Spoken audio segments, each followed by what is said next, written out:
Ladies and gentlemen, may I please have your attention? Please have your tickets in hand before you board the plane. Thank you.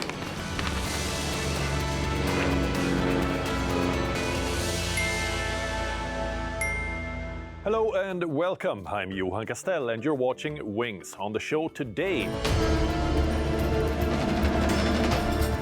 On Wings this week, experience Maha Shivratri celebrations across key locations in India.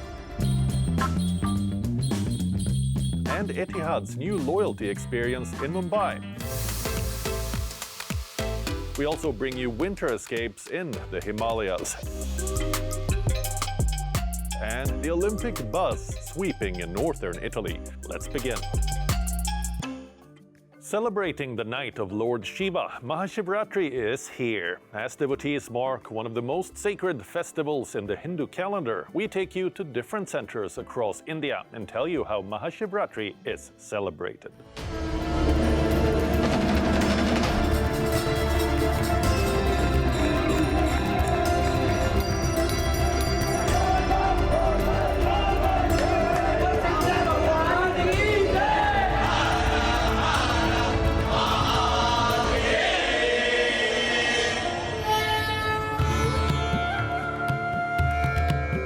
Chants of Har Har Mahadev echo across India, one of the largest and most revered festivals in Hinduism,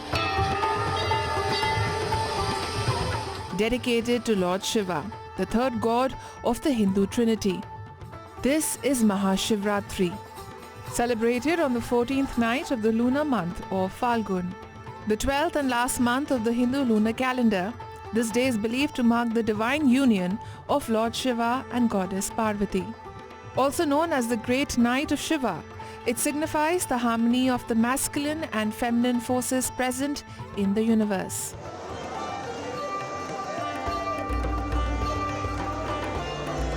Across India, devotees observe fasts, offer milk and bell leaves to the Shivling, chant mantras and stay awake through the night in prayer. An all-night vigil for Lord Shiva.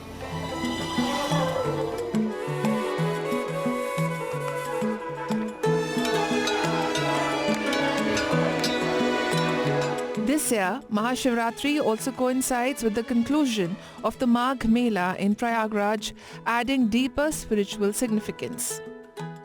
Devotees take the sacred dip at the Triveni Sangam, where the Ganga, Yamuna and the mythological Saraswati meet. The Magh Mela, also called the Mini Kumbh Mela, has long been associated with purification and penance, and its alignment with Maha Shivratri makes this occasion even more auspicious. Just last year, Prayagraj witnessed a rare spiritual convergence as Maha Shivratri coincided with the Maha Kumbh, drawing millions of pilgrims from across the country and beyond. On the last day of the world's largest religious gathering, Maha Kumbh 2025, more than 10 million devotees assembled to take the final Amrit Snan or holy bath at the Triveni Sangam in Prayagraj on the occasion of Maha Shivratri. It is believed that bathing in the holy river during Maha Kumbh on Maha Shivratri purifies the spirit as well as the body. Performing Snan encourages the devotees to attain moksha or liberation.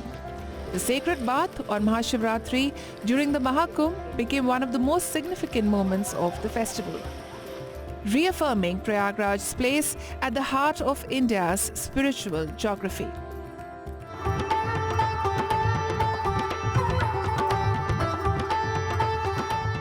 Around 120 kilometers from Prayagraj lies Varanasi. Known as Lord Shiva's own abode, the historical city is considered one of the most sacred pilgrimage sites. Here, Maha Shivratri is not just observed, it is lived in every lane and every cart. The iconic Kashi Vishwanath temple witnesses long queues of devotees offering prayers through the night and day. And then there are processions of Lord Shiva, known as Shobha Yatras, move through the narrow ancient lanes, turning the city into a celebration of devotion and heritage.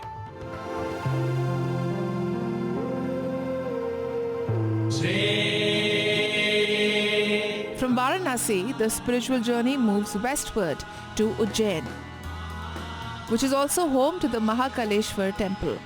Maha Shivratri here holds immense importance. Devotees gather in large numbers as special Bhasma Aarti rituals are performed, symbolizing the cycle of life and death. The city observes all-night prayers, temple ceremonies, and spiritual discourses.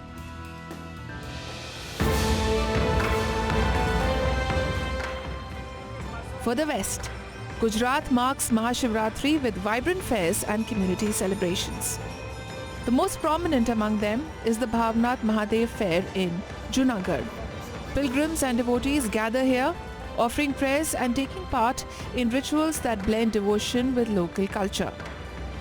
The fair reflects how Maha Shivratri is not just a religious event, but a living tradition that connects communities across regions. From sacred rivers to ancient temples and bustling fairs, India celebrates a night of faith, reflection, and spiritual renewal. From the fast pace of Mumbai to the changing expectations of today's global traveler, as loyalty programs evolve beyond just miles and flights, airlines are rethinking how they stay relevant in everyday life. In this next story, we head to Mumbai to explore how Etihad is reimagining its guest loyalty experience for Indian travelers.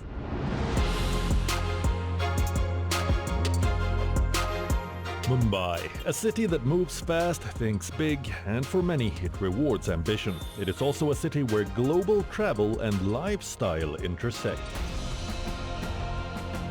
Today, we're here to see how one airline is reimagining how you travel and how you earn and spend your loyalty points.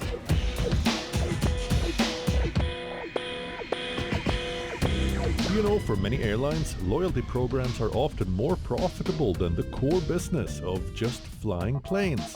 It is no longer about rewarding distance flown. The spotlight is now on rewarding high-spend behavior. Wondering how? Let's find out. I'm in Mumbai right now. I've come to discover what Etihad is doing with their guest loyalty program. They are unveiling new things to the Indian market here today in Mumbai. So let's go inside and see what's on offer.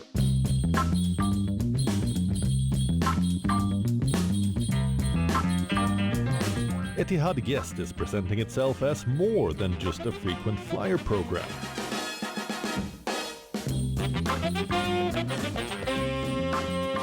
It's a lifestyle-led loyalty program designed around how members live, spend, and travel today. Leading this transformation is Mark Potter, Managing Director of Etihad Guest, who is in India to underline just how important this market has become. India is one of your fastest growing markets. What do you think is driving this growth for you? I mean, we're fortunate because Etihad's network has grown significantly since the last 2 or 3 years. And so the program is kind of ridden on the coattails of that. But also the proposition we put into market, I think our redemption and accrual values that we had on the program side were quite strong, which meant that we're getting a lot of that traffic into Abu Dhabi and into the US. So the growth there is, I guess, the network, but also the proposition that we changed in 2024. Is there any kind of different strategy that you're taking for Indians? I think there's elements that the airline has done in terms of some of our product elements that has meant that we've tried to kind of immerse ourselves a little bit in some of the Indian culture. We've realized that there is definitely opportunities in the program proposition that was somewhat lacking. We have that in Abu Dhabi, where our hub is, but in India we kind of had some gaps in our partnership network that we needed to fill. And so we took more of a localized approach on that and evaluated what partners could support us in filling that had like-minded kind of brands and values to us. And so the answer to the question on whether we localized it, for sure we needed to. It wasn't a kind of a global narrative that we wanted to play. We wanted to be more local. And so, the 5 partners that we talk about this evening is certainly making sure that people who live here and kind of engage with Etihad feel like we're part of their everyday life. How come you've zoned in on lifestyle as like a key focus area for the program? I think because we know that the kind of the book works. So in Abu Dhabi, we have, the co-brand portfolio with the financial partners. We have hotel, we have everyday accrual with supermarket chains and whatever else. And we see that engagement coming from members because of that. we saw significant growth in the program in India in terms of the membership, and now we want to reward those guys who are part of the program with an earn offering that is stronger. So we firmly believe that Etihad can be part of the Indian community's everyday life, and that therefore meant that we needed to build a retail relationship, a hotel relationship, a credit card relationship, a quick service delivery relationship, and an e-commerce one. That meant that every touch point we were rewarding our members with something. India is emerging as a premier global aviation hub, attracting immense interest from abroad.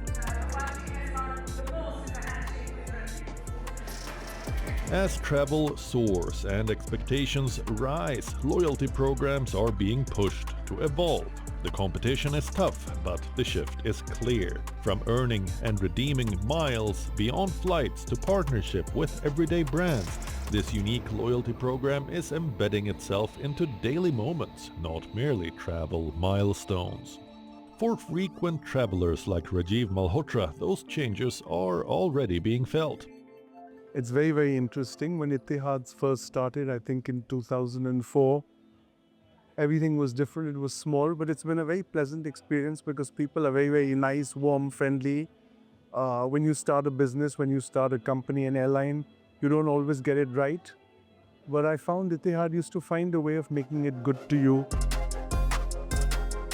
In a market like India, where aspiration meets experience, this new way of spending pattern could redefine how travelers connect with airlines, even after the journey ends. Over to the Himalayas now, where new attractions and plenty of snow draw tourists. From an igloo village to a snow adventure hotspot in the hills, take a look for some winter travel inspiration.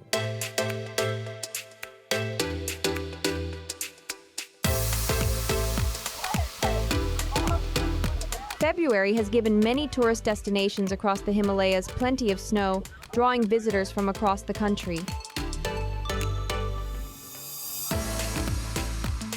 In Solang Valley, a few kilometers north of Manali in Himachal Pradesh, several feet of fresh snow drew scores of visitors to this joyful snow adventure destination. Daring adventurers keen for an adrenaline rush could be seen soaring over the white landscape, while others make snowmen as a collaborative activity. Here you can also ride snowmobile, or how about rushing down the hill on a large rubber tube? You can also try skiing or simply go for a walk through a blanket of snow. Everyone is having a fantastic time. The tourists here are truly enjoying themselves, and the state government has done a great job with all the arrangements. I went paragliding and took a ropeway for the first time. I also saw snowfall, snowflakes, and real snow for the first time ever. It feels absolutely amazing.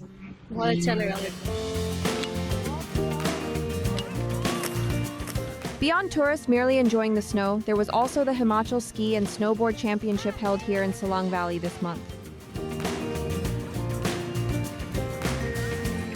The state-level event lasted for 2 days and featured enthusiastic participation by young skiers across age groups.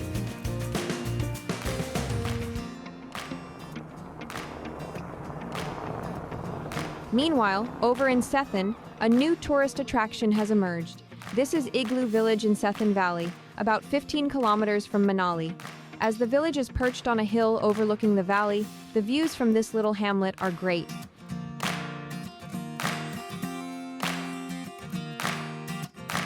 This is our 10th winter here. Many of our guests keep coming back. Once they've stayed in an igloo, they want to experience it again and again. Our client retention is incredible. And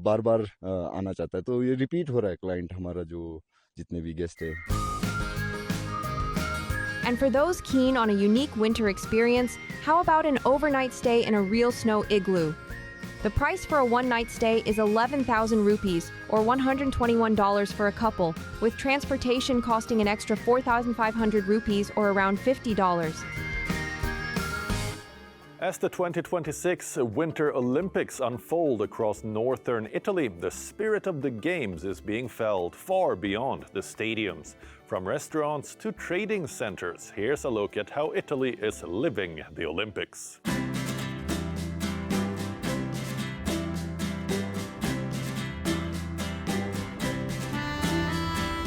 Surrounded by the scenic Dolomites range, Cortina d'Ampezzo is once again hosting the Winter Olympics.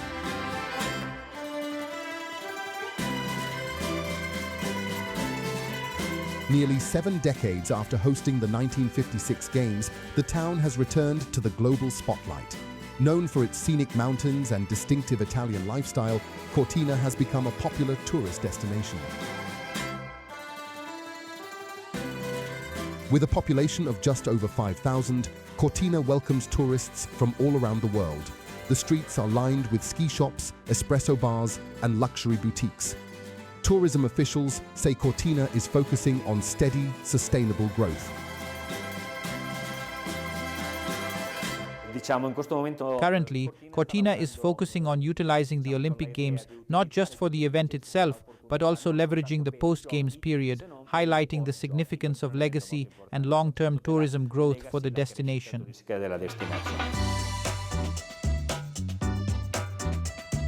A few hours away, in the alpine village of Livigno, where freestyle ski events are being held, athletes and tourists have found a common favorite pizza.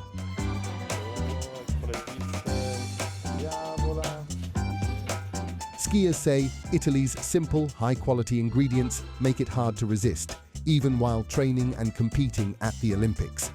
From simple margaritas to custom-topped creations, pizza has become the unofficial fuel of the Games. I'm not surprised. I'm not sure about the nutritious plan of them, whether that fits into that or not, but I think it's very hard to say no to pizza in Italy. I had a pizza margarita yesterday, mixed with a steak, and I actually put some prosciutto on it. It tasted amazing. It was like a deadly combo. Definitely some people looked at me with like a side eye. Put some olive oil over it too. Like definitely a crazy combination, but it tasted so good. Restaurant owners say they're hardly surprised. For them, pizza is a comfort food frequently ordered by tourists. All over the world you can eat pizza, but everywhere is a different experience because people do pizza in a different way. The ingredients on top are different. I think that what makes our pizza special is the simplicity of the kind of pizza we make and the high quality of the ingredients that they are on the top of the pizza. Back in Milan, the Olympic spirit has moved from stadiums to streets. Along the historic Naviglio Grande Canal, local markets are busier than ever. Stalls display Olympic posters, artwork, and handmade souvenirs, while cafes and restaurants serve local delicacies.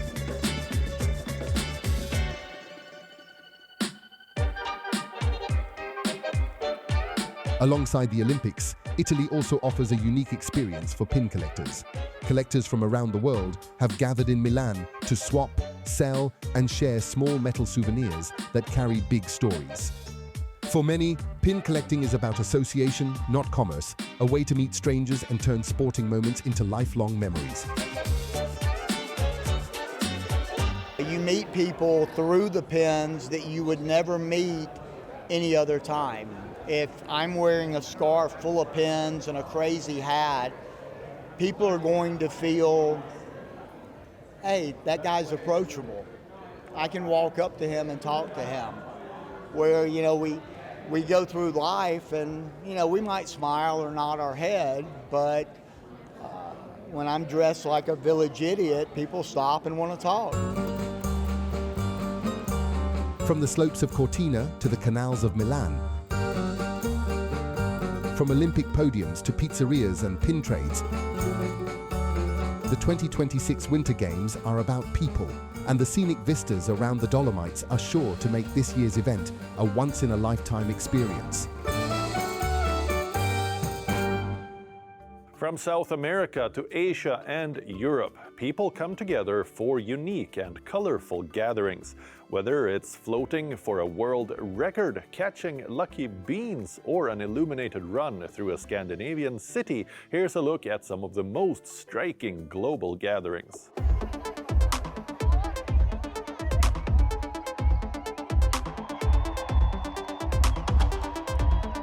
In Argentina, thousands of people gathered at the shores of Mar Chiquita Lake to attempt a Guinness World Record for the most people floating simultaneously. The event was part of the Festival de la Planchita in Miramar.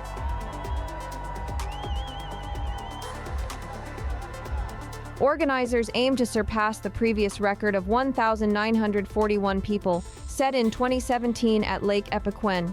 Mar Chiquita's high salt content makes it ideal for floating. The water's natural buoyancy allows even non-swimmers to stay afloat with ease. To break the record, at least 1,942 people must float unassisted for a set period.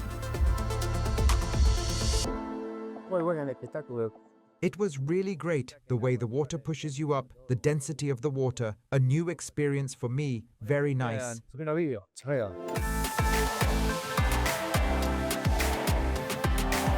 From records to recreation, the salty waters of Mar Chiquita turned into a spot for gathering and fun.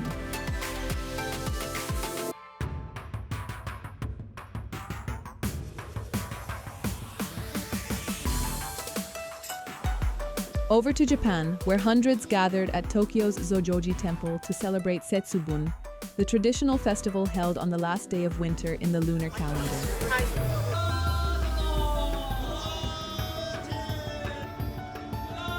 Participants stretched out their hands and held up bags as sumo wrestlers, and celebrity guests threw small packs of fukumami beans, the Japanese term for dried soybeans, from an elevated stage.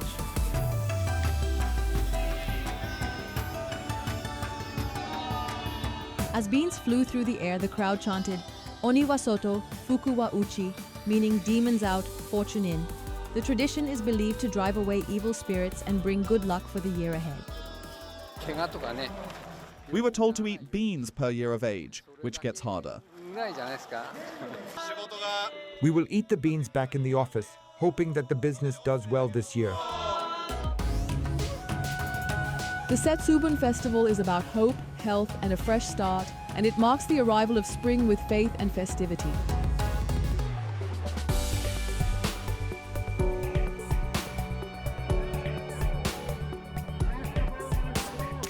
In Copenhagen, thousands of runners lit up the night as they took part in an illuminated race through the capital city of the Netherlands. Dressed in glowing outfits, participants, wrapped in lights, ran through the snow-covered streets as part of the annual Copenhagen Light Festival.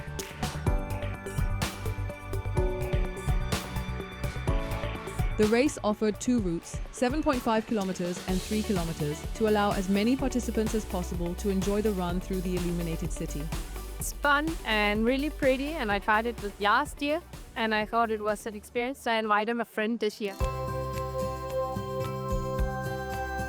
From floating lakes to flying beans and glowing streets, these global gatherings depict creative ways to celebrate together.